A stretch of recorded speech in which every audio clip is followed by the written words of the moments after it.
Aquí habito hace 35 años y hace 22 años que me dedico exclusivamente a la agroecología, a la producción limpia, con respeto a la madre tierra y en busca de una mejor calidad de vida y salud para los habitantes, no solo del territorio, sino hacia donde llegan también nuestros productos.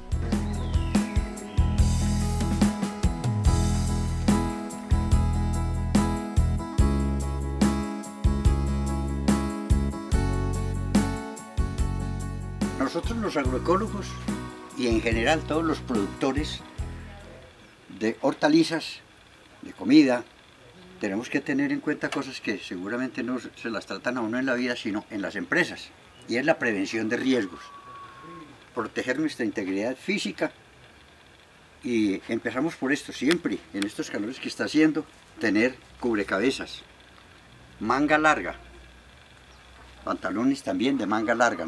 No es necesario tener ni muchas herramientas ni las mejores, porque para ese trabajo sirven herramientas de trabajo liviano. Las herramientas deben tener un cabo de un tamaño tal que mínimo llegue hasta el ojo del operario. Si es más grande pesará mucho más y se cansará más el operario. Y si es muy corta, ustedes se pueden imaginar uno trabajando muy agachado. Va a acabar con los lumbares, va a terminar con demasiado cansancio. Diferente sería si utilizamos este par de herramientas para hacer trabajos momentáneos, rápidos, el cabrito y el palín. Por eso, si es trabajo corto, con ese palín.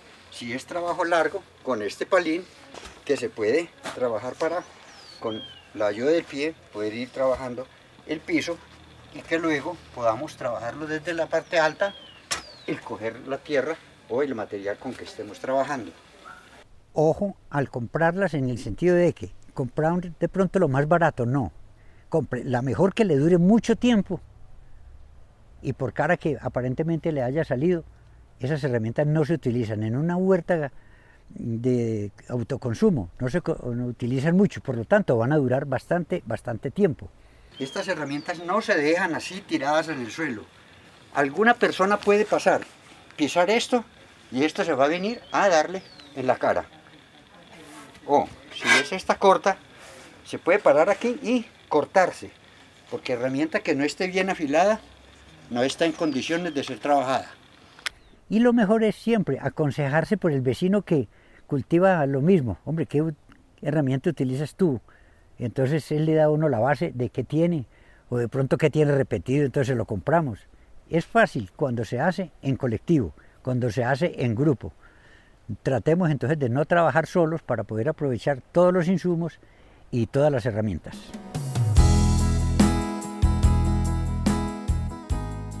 Y es que la ventaja es que esto tiene una raíz muy profunda, entonces saca desde lo profundo muchos nutrientes, entonces ayuda a lo que se cultiva alrededor. Me preguntaron qué era para mí la tierra y me acordé que a nuestro planeta le decimos tierra, no sé por qué. El 70% es agua y solo el 3% es potable. Pero bueno, una gran cantidad más sirve para cultivos.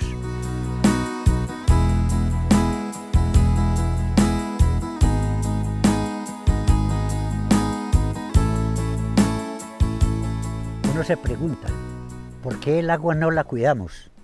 Estamos contaminando la poca potable que hay y la que es para cultivos la estamos despreciando. Hay que recoger todo el agua lluvia en la mayor cantidad que sea posible.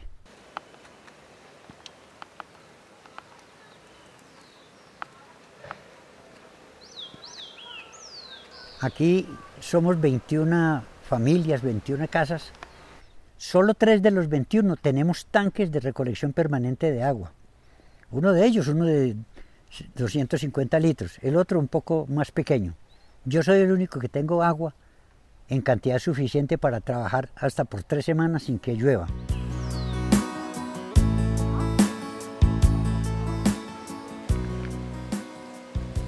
Santa Elena tiene un problema de agua, no solo de riego, o sea, de las quebradas, sino potable, porque de esas quebradas se surten los 6 acueductos que tenemos instalados aquí ya desde hace tiempo. Al empezar este siglo teníamos 135 quebradas antes de la pandemia. En el 2019, a través de la Mesa Ambiental, habíamos hecho una actualización y habían desaparecido 20 quebradas y algunos humedales.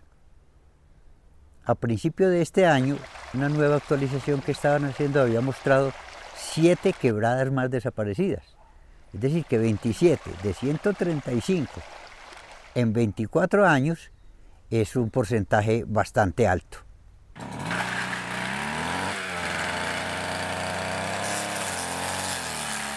Inicialmente entonces hemos guadañado un pedazo más o menos de 1 metro por 1 metro, que es la era básica.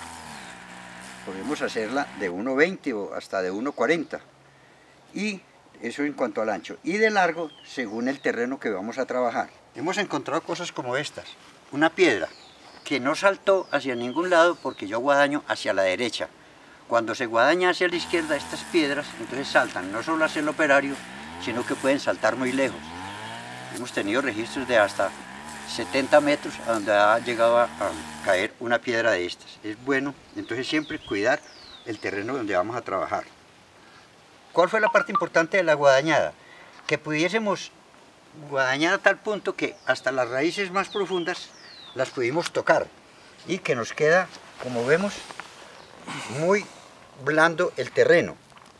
En estos terrenos, como ocurre en mi predio y en muchos de los predios de Santa Elena, hay mucho ojo de poeta. Y el ojo de poeta se transmite por el viento con las semillas que vuelan.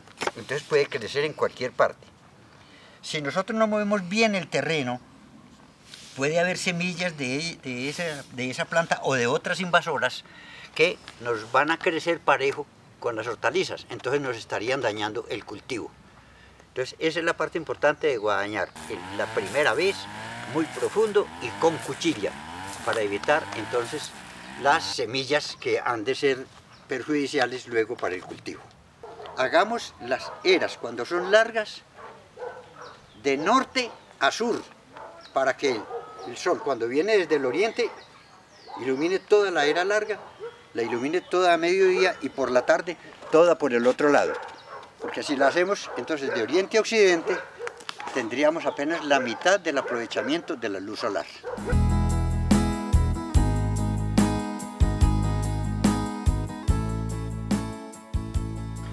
Vemos que tenemos una cantidad de tierra movida y bien delgadita.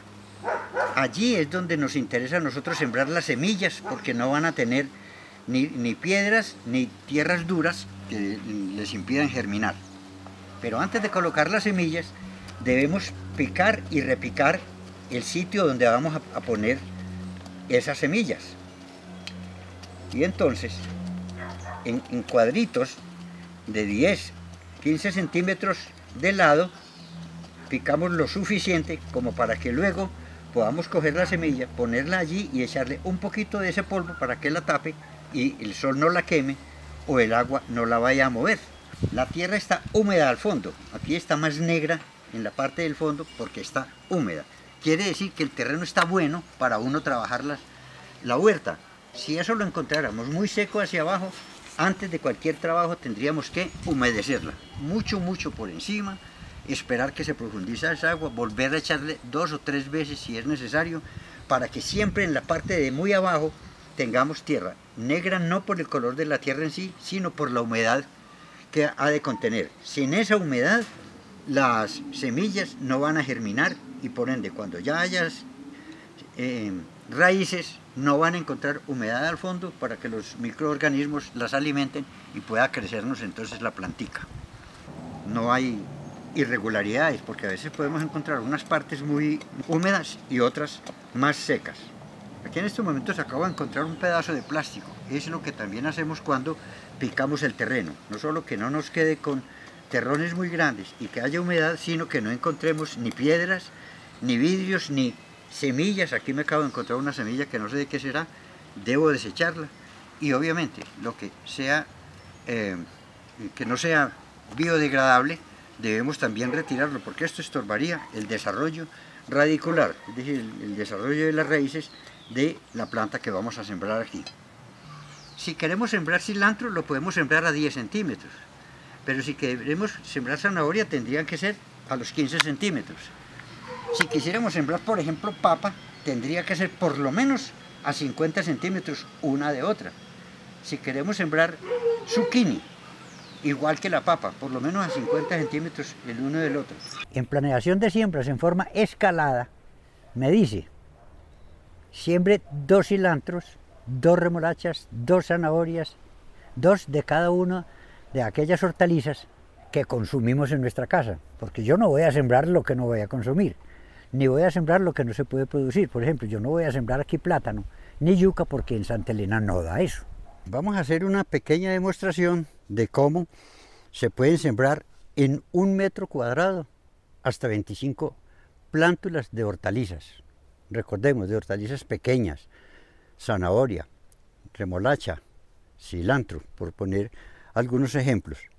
Porque si fuéramos a sembrar un brócoli como este, miren que crece demasiado amplio. Entonces ese tendríamos que ponerlo en una esquina para que la mitad del brócoli crezca hacia afuera y la otra mitad no nos cubra, no nos dé demasiada sombra a lo que vamos a sembrar adentro.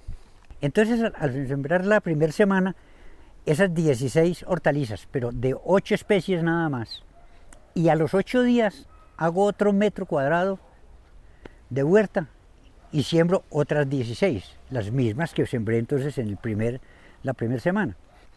Vamos a empezar por tomar la medida de ese metro que vamos a trabajar. Aquí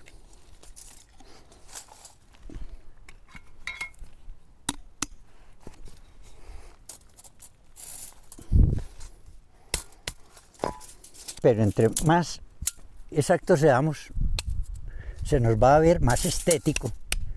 En las herramientas, en los cabos, uno pone las medidas también para agilizar el trabajo. También podría utilizarse una línea como para que nos quede más recto.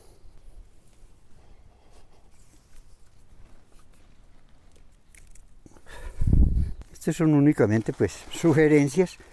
A la 8ª semana, cuando estoy sembrando el 8º metro, estoy cosechando todo lo que hay en el primer metro, y de a las 2 o 3 cantidades de cada una de las que produje. Y tengo en escalita, en espera, todo lo que se ha sembrado semana a semana. Y entonces en la 9ª semana yo ya no abro 1 metro más en la tierra, siembro el primer metro, porque yo ya lo coseché. Con los agitadores que miden 10 centímetros, vamos a empezar a medir 10 centímetros desde el borde y entonces 10 centímetros hacia adentro, y en esa parte vamos a poner la primera planta. Entonces, si los vamos a colocar a 20 centímetros una de la otra, tomaremos siempre la medida con los mismos palitos y en esa forma nos vamos acercando hasta el otro extremo.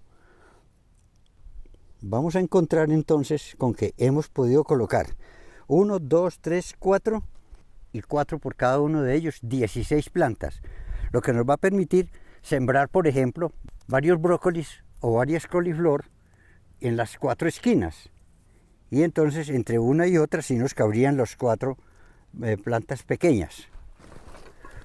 Por ejemplo, existen estos palillitos que los venden en los almacenes agrícolas, en los que fuera de también señalar, nos sirven para colocarle el nombre. Pero como decíamos ahora, si lo que necesitamos es sembrar cilantro, remolacha o zanahoria, entonces no es necesario colocarlo a los 20 centímetros, sino a los 15. ¿Qué pasaría en ese caso? Que vamos a tener la posibilidad de sembrar hasta 6 por cada lado. Entonces 6 por lado y lado serían 36 las plantulitas que podríamos sembrar aquí. Con esos 9 metros para 3 personas y recolectando de a 2 unidades de 8 hortalizas diferentes. Es mucho lo que me he ahorrado y es mucho lo que he podido aprovechar. Y siempre fresco y obviamente en forma orgánica. Una técnica que también se aplica cuando no se va a sembrar por plántulas es que donde coloquemos un señalizador de color diferente es porque vamos a sembrar semillas directamente. Por ejemplo, si aquí quiero sembrar cilantro, que se siembran 3 o 4 semillitas, echamos las semillitas, le ponemos tierrita encima y señalamos. Allí quiere decir que hay algo sembrado. Aquí no podemos volver a tocar para no dañar la germinación de esas semillas. Pero si lo que vamos a sembrar es una plántula, ya para esa plántula haríamos un hueco más grande para que la plantulita nos quepa. Con eso lo que queríamos demostrar es el aprovechamiento que tenemos de 1 metro cuadrado para sembrar una gran cantidad de comida. Necesariamente debemos regar, que tenga mucha agua, que tenga mucha humedad. Recordemos una parte técnica que entre más duro sea el golpe del agua, más aire toma, y al tener más aire, esa agua, al profundizarse, va a permitir que haya una mejor germinación. Entonces aquí la invitación es a que entre varios vecinos o hagamos una huerta comunitaria o cada uno tenga su huerta pequeña y cada uno compra una bolsita de semillas diferente y simplemente las distribuimos entre los 8. Antes del año ya las hemos producido todas, ya las hemos sembrado todas, se nos han acabado, pero todas nos germinaron. Volvería dentro de casi un año a ver la necesidad de que todos nos volvamos a unir para volver a comprar semillas, para tenerlas frescas, no perdemos plata, variamos nuestra alimentación, comemos sano y hacemos amistades.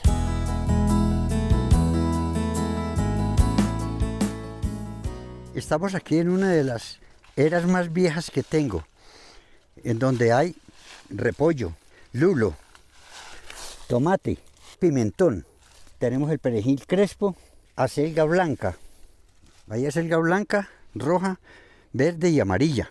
También tenemos rábano y en todo el centro sembrado un lulo que estuvo en producción hasta la semana pasada, pero tuve visita, entonces se llevaron la producción.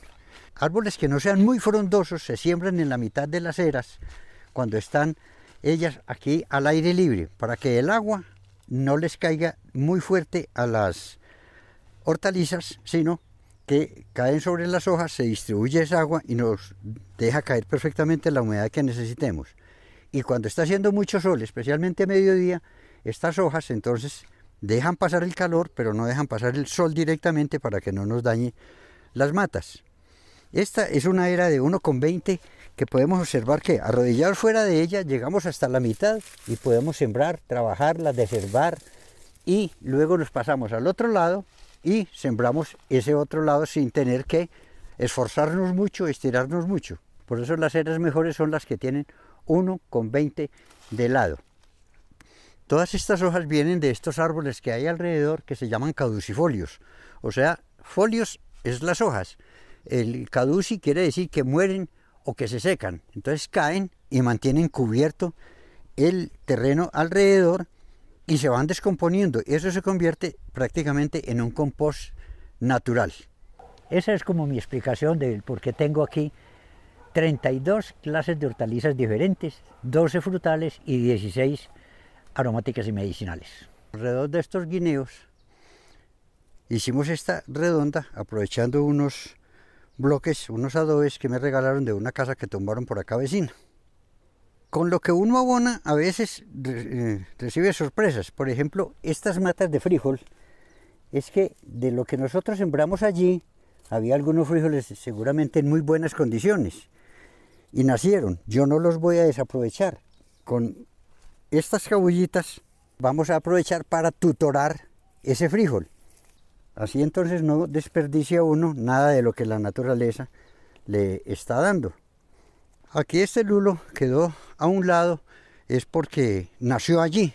Yo nunca lo había sembrado y ha producido mucho y tiene ya lulos para comer. Y plantas que tienen hojas grandes y tan planas como este guineo o como los plátanos, permiten que el rocío de la mañana se condense encima de esas hojas y entonces caiga en formas de gotas y mantenga húmeda la era, de una parte. Y de la otra es que cuando llueve, el agua cae sobre esas hojas, la dispersa y cae en neblina al suelo, sin castigar entonces las maticas que estén allí sembradas. Allí vemos que hay un racimo de guineos. En unos 60 días ya está suficiente para comerlo. Una de las ventajas que tiene es que absorbe mucha agua a través del tallo y mantiene húmedo también alrededor en la parte del piso. Y tiene raíces muy largas que hacen que penetren suficiente como para absorber desde la profundidad de la tierra los nutrientes que hay guardados, los lleva más a la superficie y esos nutrientes los aprovechan entonces las planticas que uno siembra. Esas son satisfacciones tremendas las que uno siente cuando pasa por la huerta y ve que hay algo ya para cosechar. Piensa uno de inmediato en los hijos, en la señora, en la familia. Las huertas no necesariamente tienen que ser largas y de una misma forma. Pueden hacerse por eras sueltas. Yo aquí tengo 8 eras sueltas y una de esas eras es la que tenemos aquí al pie, que se llama un microtúnel. Aquí podemos llegar a sembrar hasta 264, 266 hortalizas pequeñas, porque tiene 7,5 metros de largo por 1,40 de ancho. Se puede hacer con estos tubos de PVC que son muy baratos. Se compran, para el caso concreto aquí, 3 tubos de 6 metros, se parten a la mitad, o sea que cada arco de estos tiene 3 metros. Da la altura suficiente para que uno pueda trabajar allá adentro sin que le moleste el techo. Si nosotros vamos a cubrir el cultivo para que por la noche no nos dé mucho viento, simplemente bajamos esta pared. Yo sé que ventea de allá de oriente hacia occidente, por eso dejé la pared en esas condiciones y por la mañana vuelvo y la subo para que entonces me le entre más aire, le entre más sol. Y la ventaja que tiene es que esta polisombra no permite que el sol caiga directamente muy duro y que cuando llueve, por fuerte que llueva, aquí también entonces se vuelve pulverizada el agua y le cae a las plantas sin castigarlas y sin castigar entonces el suelo. Si usted va a sembrar, tiene que desherbar muy poquitico, tiene muy poca maleza y entonces se puede sembrar tranquilo que los nutrientes no van a ser absorbidos por esas malezas. Y en las manos uno siente esa satisfacción de ese fruto que acabó de coger. Así sea una sidra, la coge uno, la siente como con ese valor que le ha dado uno desde lo inclusive espiritual y entonces también lo material, y lo otro es lo natural, para llevar esa naturaleza a la mesa, tanto de uno como de los congéneres.